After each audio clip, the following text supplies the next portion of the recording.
সরস্বতী পুজো পরের দিনই তাই জামাইবাবু বাজার করে নিয়ে এসেছে ফল। গুড মর্নিং সকলকে। সকাল সকাল সমস্ত কাজবাজ সেরে নিয়েছি, ঘরের কাজবাজ মোটামুটি রেডি। এবার যাব পুজোর ওখানে। এই যে পুজোর মোটামুটি গুছিয়ে ফেলেছি, তোমাদেরকে সেরকমভাবে দেখাতে পারিনি, কারণ হচ্ছে গিয়ে মানে ঠাকুরমশাই সকাল সকাল আসার ব্যাপার, তাড়াতাড়ি করে আসবে, পুজো করবে, অনেকগুলো পুজোর ব্যাপার আছে।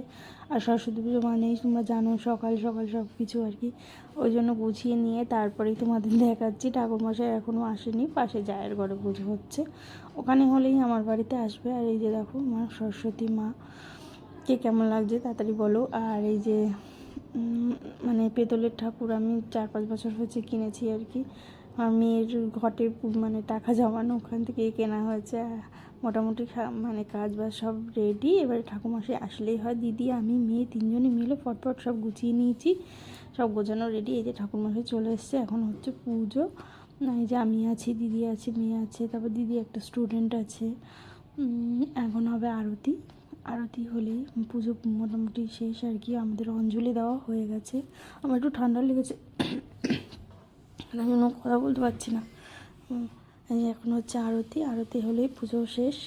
পুজো শেষ হলে তোমাদের একটু পাড়ার প্যান্ডেলেও নিয়ে যাব, ওখানে দেখাবো, ওখানেও পুজো হচ্ছে। এই যে আমরা সবাই এবার একটু নমস্কার করে নিচ্ছি, এই যে দিদি নমস্কার করছে, আমরাও নমস্কার করে নিচ্ছি। তারপর নিচে এসেছি একটু, মানে ঠাকুরকে একটু একা রাখতে হয় সেই জন্য। আর তারপর একটু ধুনো দিয়ে নিয়েছি।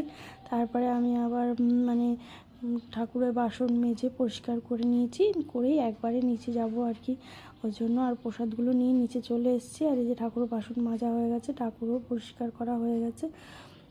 তারপর নিচে এসে দেখি 2-3টে খুদে এসছে সরস্বতী, তাদের একটু শাড়ি পরাতে হবে, তাই ওদের আবার একটু শাড়ি পরিয়ে দিলাম। পরিয়ে তারপর পাড়ায় সবাইকে একটু প্রসাদ দিয়ে নিলাম। তারপরে গেলাম পাড়ায় যে প্যান্ডেলে, মানে প্যান্ডেলে পুজো হচ্ছে আমাদের আর কি।